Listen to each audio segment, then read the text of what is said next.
be consumed by selling it and then using the money either for your job or for anything else.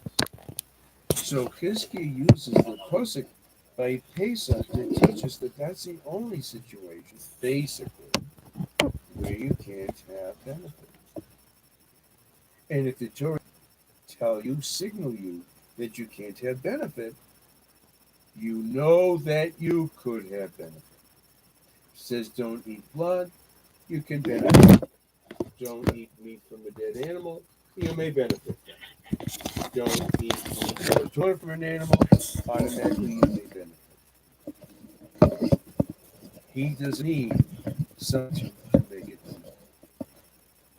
So here by blood, go ahead. Say about these other foods like the forbidden fats under the bayok and all that. You can from it. Right? Unless the Torah gives you permission.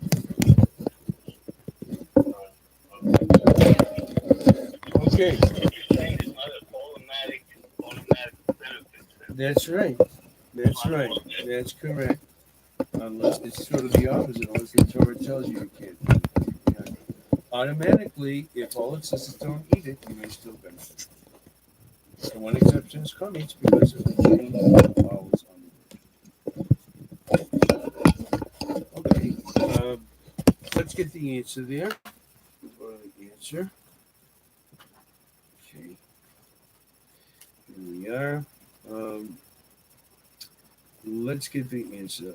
Ulechizkiah. Let's start from the question on Chav Beis Amid Beis. Ulechizkiah. Okay.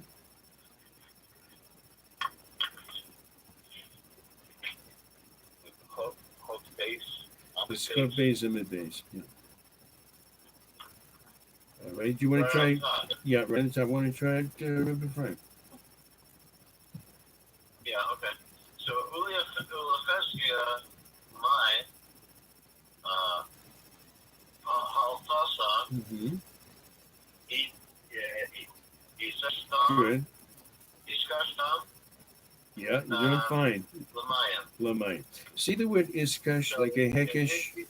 See the word iskash means hekish, which means comparison. Now, hilchasa, take a guess, both of you. What would hilchasa mean? It looks like a Hebrew word we know very well. Hilchasa. Take a guess? Halacha. It looks like the word halacha. So this line is easy to translate. Ulecheskia, according to Cheskia, who says you can benefit from the blood anyway, he doesn't need the water pasuk. Lamai hilchasa. For what law?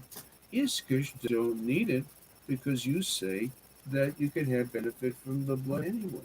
Any blood. You can benefit from it anyway. Why did the Torah compare blood to water when you don't need it to do that?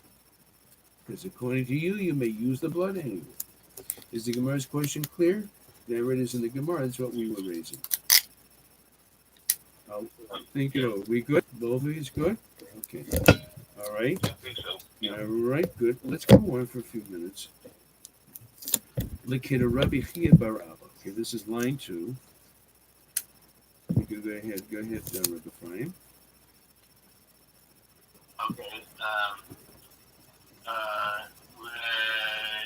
Kadri, Rabbi Sia Bar Allah. Okay, so I want to teach you a little signal here. So, You see the lamed as the answer, the lamed, Yeah. the first letter of the line. So yeah. the question will be answered lekida Rabbi according to Rabbi Chia Bar Abba. Your question will be answered Okay. like according to Rabbi Chia Bar Abba. Omar, go ahead. Okay, and who said, Omar said, Rabbi Sia Bar Abba said, Rabbi Yochanan, in the name of Rabbi Yochanan. Good. Menin, Minayin. How do we know? From where do we know? Yeah. Masha. Okay, I have to explain it a little bit. This is a concept we have actually come across it here and there over the years, but it needs review. There's a law in the Torah that when growing material, vegetation, which is food, human food, vegetation, once it's cut, and been exposed to water, that it is ready to become unclean. Hmm. The produce never was moistened with water after it was cut. Of course, all growing things, all vegetation gets plenty of water on it, or it would never grow. But that's why it's still connected to the ground. But the law of the Torah is that when the vegetation is cut and the owner of the vegetation is pleased that it got water on it, a perfect example is in the supermarket. I don't know if any of them still do it, but for a while they were spraying. They were spraying a very fine mist. Remember that? They spraying a mist on the produce to keep it fresh. And that's Wow. an ancient. By the way, that was an ancient practice. Wow. They were doing this thousands of years ago. That the sellers, the grocery store guy, knew that you should spray the. Hmm. But this, of course, meant that if someone was unclean, they would make that produce unclean too. That Yeah. could cause problems for a Kohen as well, as we know. You and I wash our hands before eating bread. Most people don't know why we even do it. The funny thing is, we don't really do it, most of it for ourselves. It's really done to remind the Kohen. Here's the story. Truma, which could be wheat, it could be fruit, whatever. Truma, a gift that's given to the Kohen, is holy. And if one defiles it, it's a sin, and also makes it unfit for the Kohen to be able to consume it.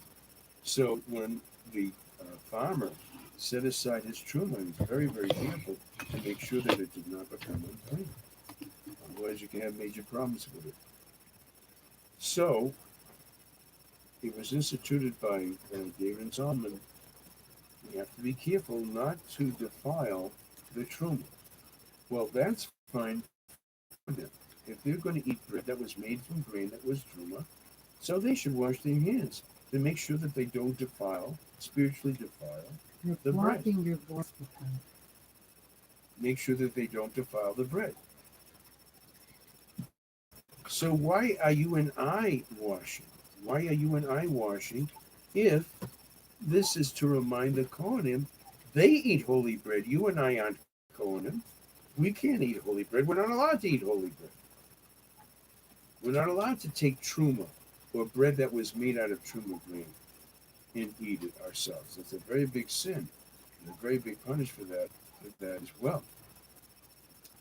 So the answer is to remind the Kohanim when we have the Holy Temple again, when we'll be giving the truma portion of grain and whatever fruits, whatever vegetables that are given to the Kohen, whether it's from a Torah or from the rabbis. This will remind them that they have to wash their hands before eating the truma. Why? Because grain usually has come in contact with water after it was cut. Same with fruit and vegetables. Now, this is a real corporate question for fun. Is there any time that you and I wash our hands for something other than the Seder is conducted with such enormous holiness that we wash our hands? Now you tell me, why are we washing our hands? What are we going to do after we wash our hands? We're going to say mostly if we wash our hands. Well, no, No. we don't say that. No. For Hamotzi, we do that all year. Yeah. We wash Hamotzi all year, whether it's chametz or matzah, whatever it is. You're right about the Seder, but it's not for the matzah, the bread. It's for the green vegetable. Oh, yes. For either celery, potato, parsley, whatever you're using for karpas, right? Yeah. Why are we washing our hands? This is as an extra strict thing. Think carefully what's going to be done with that vegetable What happens when you do it to the vegetable that should cause you to wash your hands?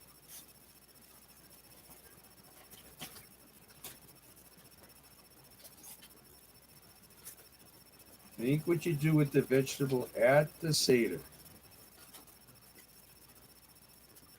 It's even mentioned as one of the four questions. Yeah. Anybody? I couldn't stop. I told her not to, which she did it He's told Red Rothstein that he's open on Zoom. He but doesn't want to use it. Right, but he thinks he has to reconnect, probably. No, he said he's leaving. I don't know. Right, but he doesn't I need to can't reconnect. handle that He was- stuff. Any answers? Want to take a wild guess? What do we do with the vegetable? Do we make a bracha, borei pri adam, and eat it? Yeah, sure. We just take the vegetable, Of course we do. borei pri adam, and we eat it. Yeah. Do you have to do something first? You have to wash the vegetable first and put it in the salt water. Yes, we dip it. Oh, dipping it in, you're thinking about the Yes, and what did we say? We said that after produce has been cut from the ground and you expose it to water willingly, which of course we do at the Seder, then it's ready to become unclean. So at the Seder, we normally don't do this all year. At the Seder, we do everything in the utmost purity. We wash our hands. We don't make a bracha, and it tells you time. We don't make a bracha, but we wash our hands before eating that vegetable that was dipped in water. Okay. You know, Rabbi Shaffer, Yep. I heard this with regard to grapes and pickles. Yep. It applies actually to all produce. It was a Yeah. similar conversation. I don't remember the details, but Yeah. it was a similar conversation that Levi Brody brought up in a halacha Yeah. discussion after Smuckers or something. Right. It can be a problem. It can be a problem. We conclude my portion very shortly. We had a wonderful lesson, just the three of us. It was good. We got into this whole subject because of Chizkiah. Chizkiah needs a reason to compare blood to water. So I'm going to read it now. Amar Rabbi Yochanan. Okay, line 3. You did very well, gentlemen. Let's get the answer, and then I'm going to conclude my portion. Amar Rabbi Yochanan. Rabbi Yochanan said, Minayin ledam kodashim. How do we know that blood of holy sacrifices? See, it's not just water, blood, milk, olive oil, wine. There's actually 7 liquids all together that can cause produce to be ready to become unclean. So blood is one of them. Minayin ledam kodashim. From where do we know that the blood of holy sacrifices she'eno machshir? It does not make the produce ready to become unclean. So blood in general does, but the blood of holy sacrifices does not make the produce ready to become unclean. You shall not eat the blood. On the earth, pour it like water. Same pasuk, right? And Chizki is using it. He's getting out of trouble. Dam shenishpach kamayim machshir. Blood that you simply throw out like water, that, if it gets blood, is used on the altar. It's not poured like water. It's used on the altar. And the Torah tells you that this holy blood, it's holy blood, right? From a sacrifice, if that blood gets on produce, it does not make it ready to become unclean. Other blood does, but not dam kodoshim, not the blood of holy sacrifices. So I'm just going to conclude, Chizkiah is out of trouble. He says, we don't need a pasuk to tell us you can benefit from blood. We need a pasuk to tell us that holy blood does not make produce ready to become unclean. Regular blood does, but not blood from a holy sacrifice. So Chizkiah's off the hook too. He's off the hook too because he found an important purpose, a worthy purpose for that pasuk that compares blood to water. Okay, Rebbetzin, are you going to continue? Okay, Rebetzin's going to continue in 2 more minutes. Any questions on this? Go ahead. Any questions or comments? They would sell the blood to the guards, right? That was blood. To buy it. No, that was blood that had been used already for the holy purpose and was poured into the drain hole of the altar. I'm glad you pointed that out. This blood that we're talking about is going to be used for the altar, or is being used on the altar. And if it got onto some vegetable, or it got onto a piece of bread, what it may happen, may happen to have been, it does not make that vegetable, fruit, grain. It does not make it ready to become unclean.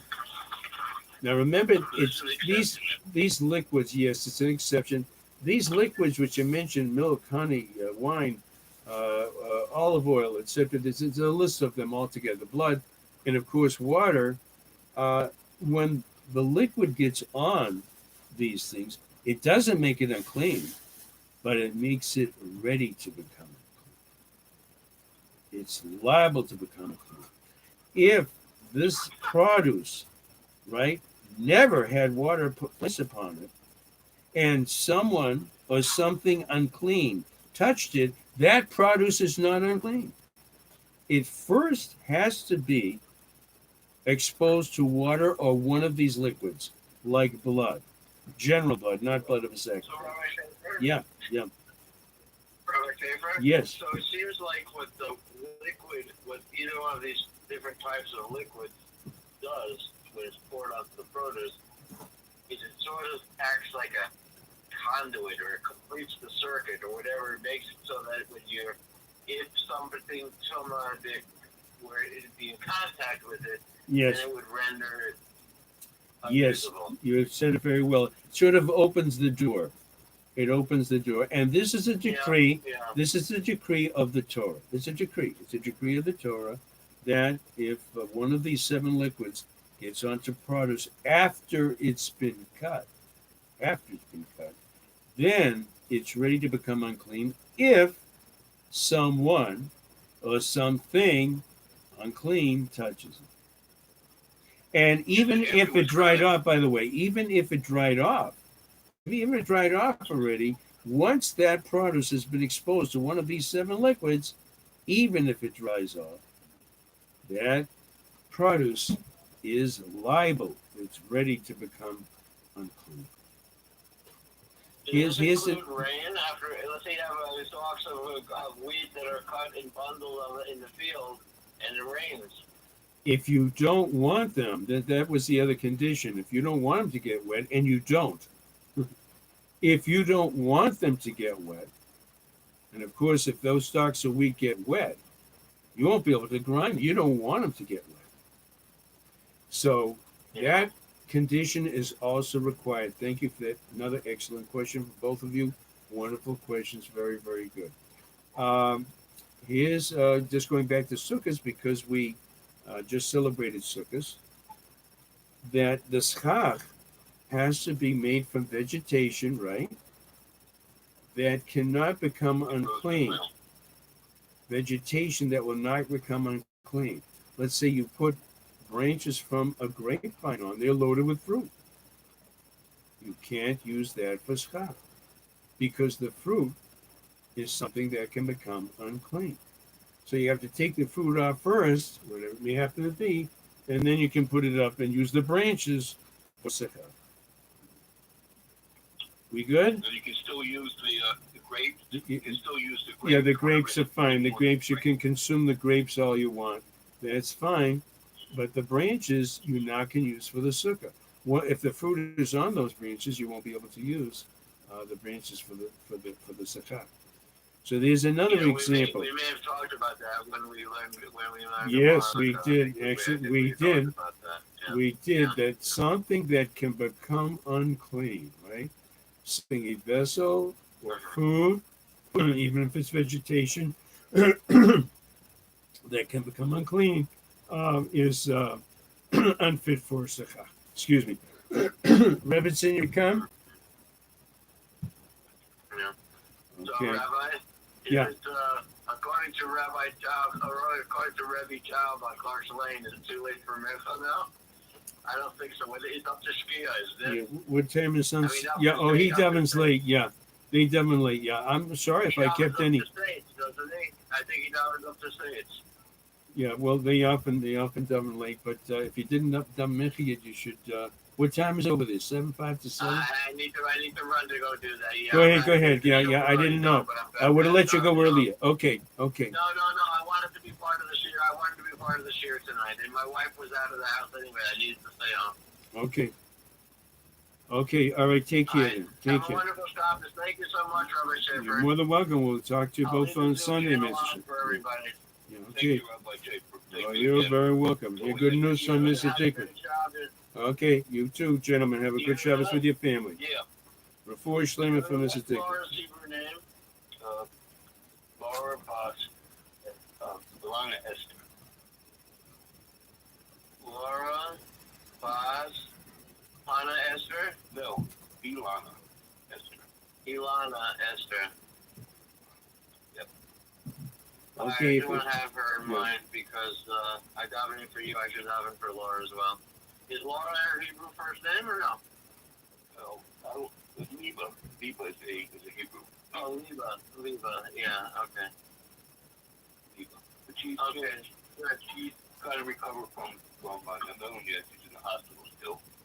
So I think she's in the hospital now. Oh my goodness. I'm so sorry. Oh, Refuah. Oh yeah. Okay. Yeah. Okay. Good. She went yesterday. She was having trouble breathing, so she told me that she had bronchitis. I didn't know that she had pneumonia. Well, they said she had bronchitis. They really didn't give her anything really that, antibiotics that would help her. They gave her all the, Mucinex DM and Robitussin DM, all those over-the-counter stuff. But they should Am I give supposed her to do something with the antibiotics. screen, put a camera on it or something? Or? No, don't do They anything. do those as- okay. Yehuda, let us know if, are you and Yancy going to be okay for the rest of the week until Shabbos? Yeah? You're fine. Okay. All right. You call if you need anything. Okay. I appreciate it, Brian. All right, thank you. All right, bye-bye. Bye. Yeah, sure will. Bye-bye. Anyone can stay on, please stay on for Rebbitzin. And even though I'm tired, with the help of Hashem, we're going to do a good job. I think you can shut off the conference center.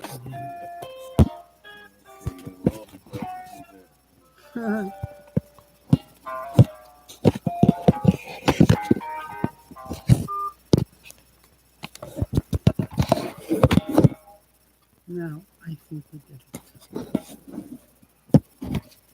I changed something. Okay. What's that bright light behind me?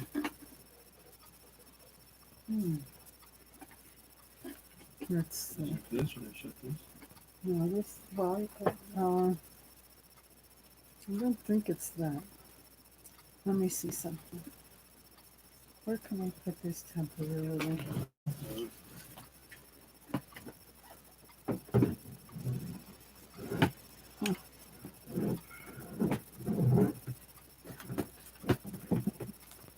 Can I put it that way just temporarily? Yep.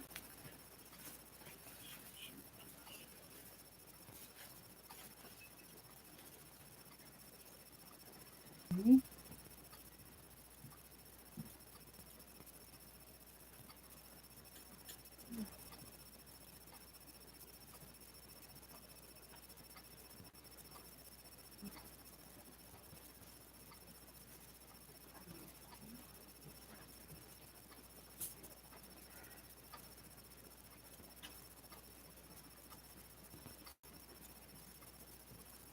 Is that better? Let's see. I think so. Maybe it's this one. Let me see.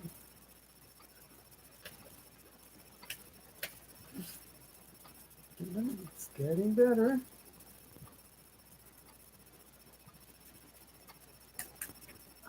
Let's Oh yeah, much better. Okay, sorry for the wait, everybody. Just trying to get everything in order so we can get started. Um, just that a little higher up.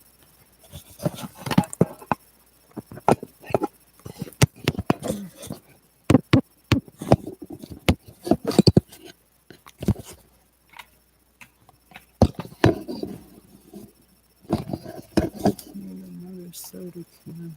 I might have put it on. Let's see.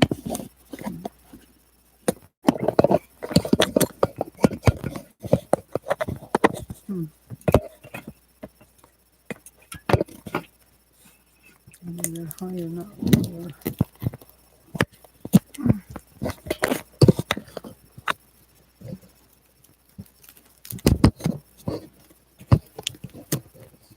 Let's see if that works.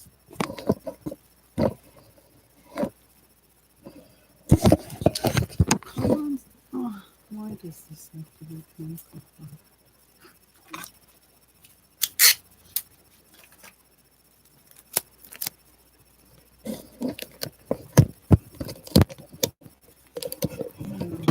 Oh no, another one.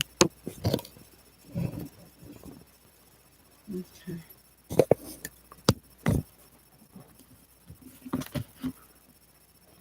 Okay, that'll work.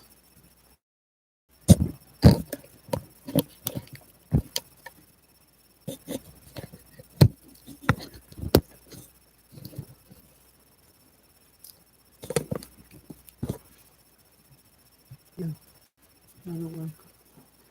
Okay. Hello, everybody. Sorry for the wait. We're just getting settled back in. We were over in Baltimore for a month and we got back yesterday morning, driving without sleep. And so it was quite interesting. Oh, goodness gracious, never a dull moment around here. And then on top of it all, we had some interesting experiences with the internet, which never, we've been broadcasting here for over a year, and I never had a problem until the, uh, must be that there's more people listening, we have more subscribers, and maybe we're making a difference in people's lives, hopefully, and all that is probably shaking the tree of the evil one. And for whatever reason, it's all good. Everything has a good purpose. Amen. Right? Tests and trials and who knows what. But we're here. And with the help of the Almighty, we're going to continue on. So, what is the class about today? The class today is about how to change our lives and the quality of our lives into a better direction. What can I do to improve my life? Everything we do. But even more so, it's so important to, like, for example, feed our soul. What do I mean by feed our soul? Every morning when you get up, your stomach probably gets some coffee if you're like me. And the coffee is like the turn on switch to wake you up and get you going. In the same manner, uh, we need to feed our soul. When what I do a lot drinking my coffee, or in various times throughout the day, thanks to YouTube, we put on various Torah teachings. And for those who need a list of the different great rabbis, uh, please call me after or before class, and I would be more than happy to give you the list.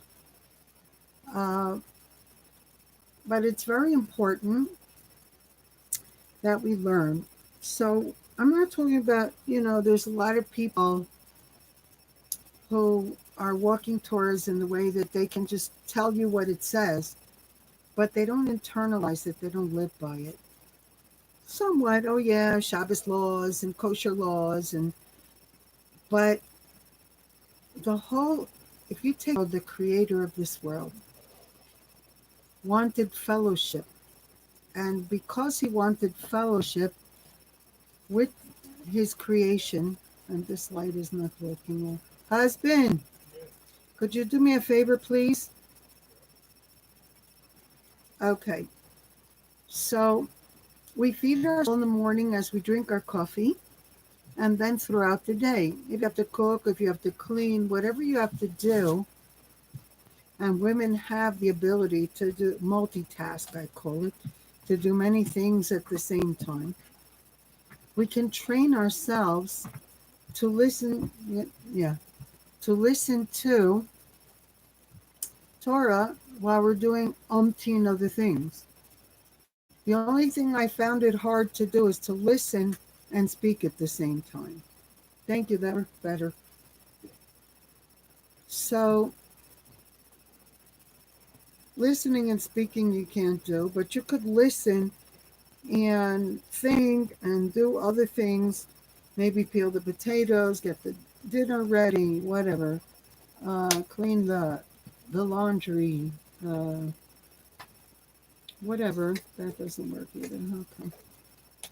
So we feed our soul. What's the other thing we can do? The other thing we can do is start to really take notice on how we treat other people. Oh yeah, I help this one, I give this one, especially family, yeah. But that's not what I'm talking about. According to what's written in the Torah, how we treat another person is how we treat Hashem. So if we're grouchy or nasty or short-tempered,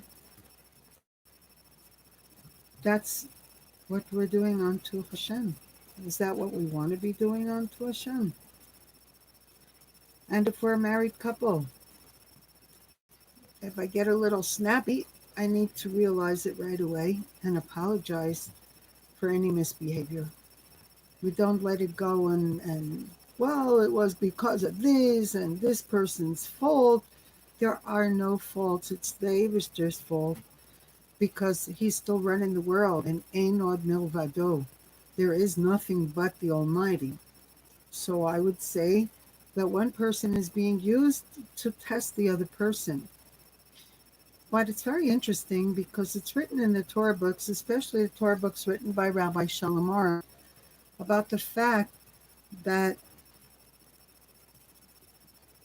if there's peace in the home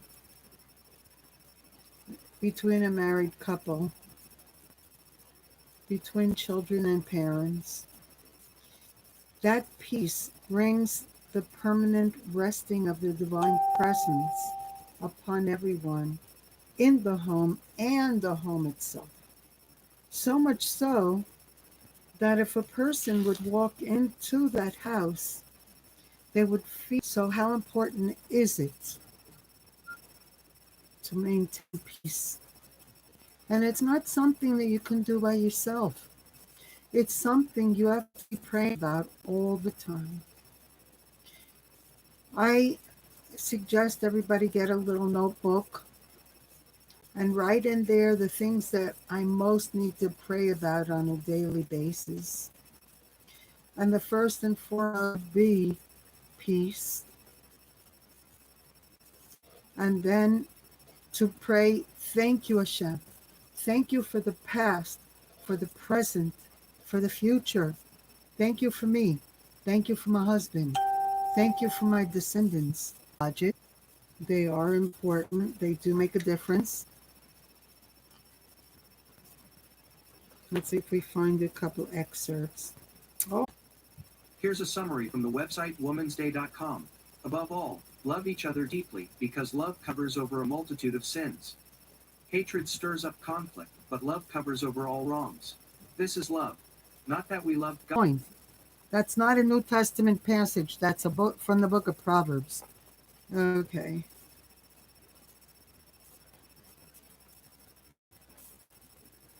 I'm afraid to ask again. Oh, yeah, yeah. Anyway, you can look it up online by putting in the verse which says love covers all sin in the book of Proverbs, and it should give you verse number. Anyway, going on. Uh, so basically, peace and love are very strong instruments. How do we improve the quality of life? By following the Torah and close to us in our home. So here it says the blessing for the home. A husband and wife must strive to merit the goal whose home lacks peace will not merit any blessing or very little. A husband and wife who were wealthy, respectable, and influential once came to Rabbi Shalom Arush for guidance, and from an external view,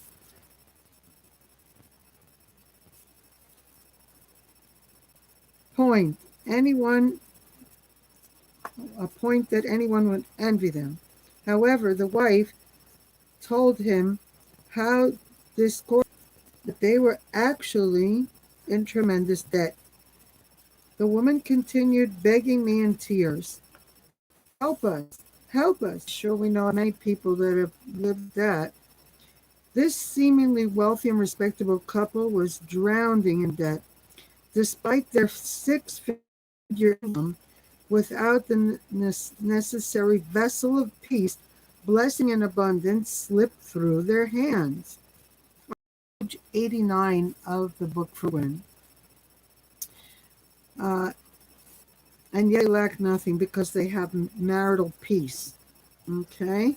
The source of good. The Gemara says in Sota 17, if a couple merits the divine presence, the Shekinah will reside with them. The Shekinah, the divine presence, always accompanies the couple who has achieved marital peace. And that, let me explain, marital peace comes from the root soul respect. If at all times you love and respect your spouse, you wouldn't open a big mouth to them. And if it's an unconscious, such a couple will be blessed with success and protected from all danger and peril. The Gemara describes the couple who lives in discord and says, but if they do not merit, they will be consumed like fire. Boy, chas v'shalom.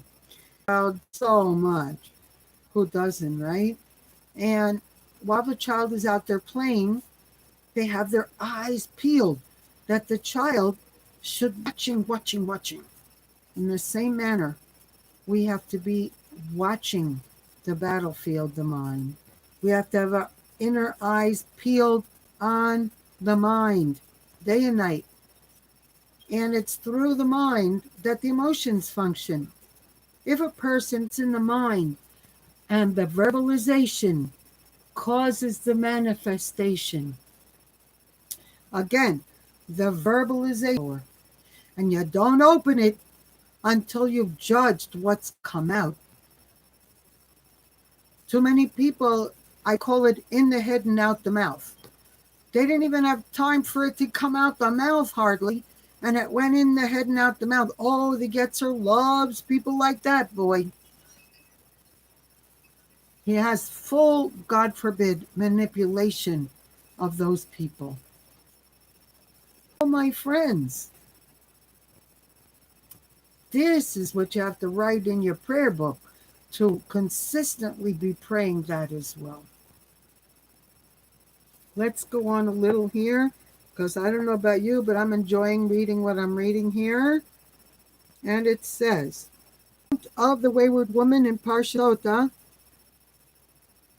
we find that if a woman is suspected of adultery, her husband must bring her to the Kohen, where she swears that she has been loyal. The Kohen then writes the words of the oath, including Hashem's holy name, on that scroll and blots out the ink into the water, which she then drinks. For the sake of providing a woman's innocence to her husband, and reestablishing that marital peace in their home. Hashem allows himself fulfills all the commandments encompassed in the Torah. However, for the sake of marital peace, Hashem is called by my name, and whom I created for my glory. I formed him, yea, I made him. Isaiah chapter 40. Women have what's called intuition. That's not a secular idea or a goyim reality. Intuition is actually part of the packaging.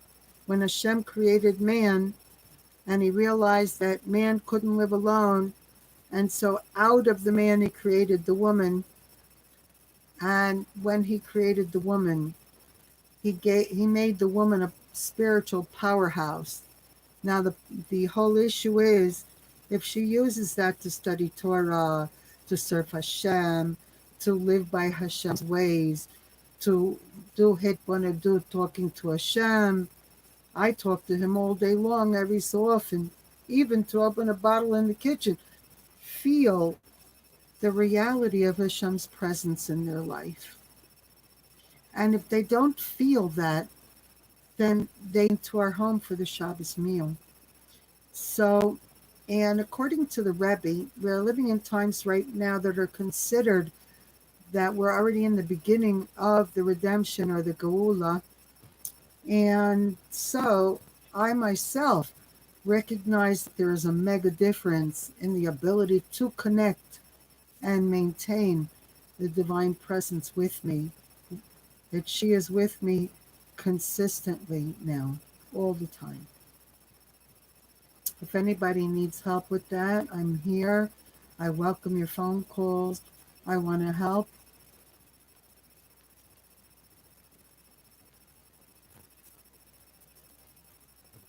I want to help always with everything. I don't know why that's happening.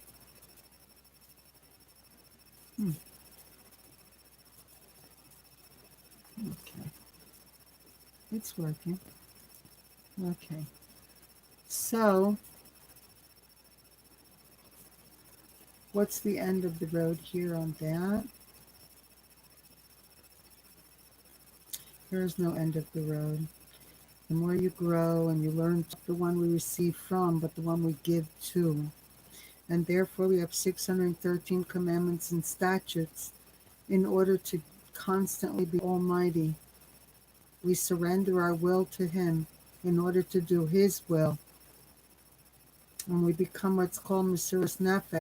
I'm always making more and more mitzvahs, so my account is constantly being replenished. Don't worry about it. No?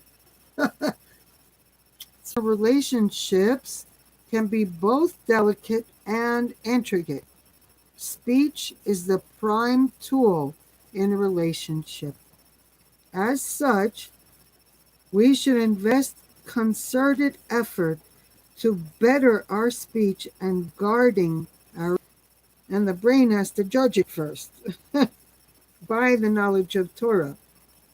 Much of the world's suffering is due to their transgressions against their fellow human beings anymore. I have reached a place in the Torah where, and the book of Proverbs says that idle words are sin. Path of life doesn't seem like they were taken in that direction.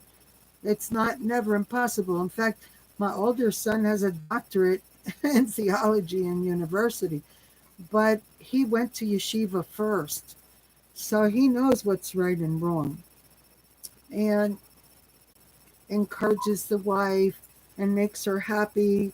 And we have to read those particular passages in another, depending on where she holds, right? If a woman uses her words to humiliate and disgrace, slander and lie, and hurt and upset others, God forbid, then she is using her power of speech to destroy worlds. In this case, saying that she has taken 9 measures of speech is certainly a condemnation. Women who give themselves license to speak as they like, using their tongue to humiliate. We won't even go there. No more this negative stuff. Pilot, in the head and out the mouth. And we brushed our teeth in the morning without even thinking. We just went to the sink and stuck the stuff on the toothbrush and brushed. But as a Jew, we know we cannot do automatic pilot, because if we did automatic pilot on Shabbos, we'd put the light on in the bathroom. In thoughts, actions, emotions, we have to watch everything. Powers that God has blessed her with. She invokes limitless blessing upon her household and enjoys the fruits of her heartfelt prayer. And may I suggest that next time and every time that you speak to your daughter, talk to Hashem first and say, Hashem, Zuta Ruth, that the redemption from Egypt was by virtue of the righteous women, and our future redemption will also be in their virtue. How? The redemption depends on efforts of the women to rectify their speech and use their power, and use the power they have, and use the power that they have been blessed with to build and not destroy. Nevertheless, unestimate the power of speech given to a woman. Every word she utters is every bit as slander, gossip, and we can go on and on. A woman who guards her tongue will have a happy life and satisfying life, and she'll be spared the anguish of many of the things that caused sorrows or aggravation by guarding her tongue spiritually and physically. Too bad that the soul doesn't tell you when it's hungry like the stomach does, no? But you should know that it has to be fed daily, even more so than the food. Let me put this here so I look. When's the next Thank you, Yitzchak. Oh, I'm glad you're there. I'm so glad you're there because I called you before and you didn't answer. And Yeah. you'll see. I'm going to send you a copy of the video. But Well, I know this is. I've been watching the whole thing. that's I've been weird. here all today. Oh, wow. All right. So Yep. maybe it was a minute of a signal in and out. But Could be. I don't know. and I hope that if nothing else, that this class encouraged you and gave you the understanding of what you should do on a daily basis. And then pray by saying, thank you, Hashem, for everything past, present, and future. That's number 2. Pray by saying, thank you, Hashem, for everything past, present, and future. That's number 2. Oh, wow. But I'm being echoed now. Okay. Do you have the conference center number, Deborah? I don't like going on the phone. I can't hear it well. It sounds like it's in a tin box. Okay, no, because earlier when my husband had the class, if you had any trouble connecting with Zoom, and you won't see YouTube Live usually until it's my turn during the week, because we don't record my husband's classes on Monday and Wednesday. Right. Yeah, I tried to get into the Zoom earlier today, but you guys weren't there yet. Right, because I had internet problems. I was working with the internet company, but I put him on the conference center just for about maybe 10, 15 minutes so I could work with the internet company out here in the living room, and he took his phone to the bedroom. So if you ever encounter that again, call into the conference center only for a few minutes so you don't miss the class. All righty then. Yeah, just so you know. I got most of it. There we go. Thank you. Thank you for coming in. You've been a big encouragement. Carla, I don't know what's going on with her. She had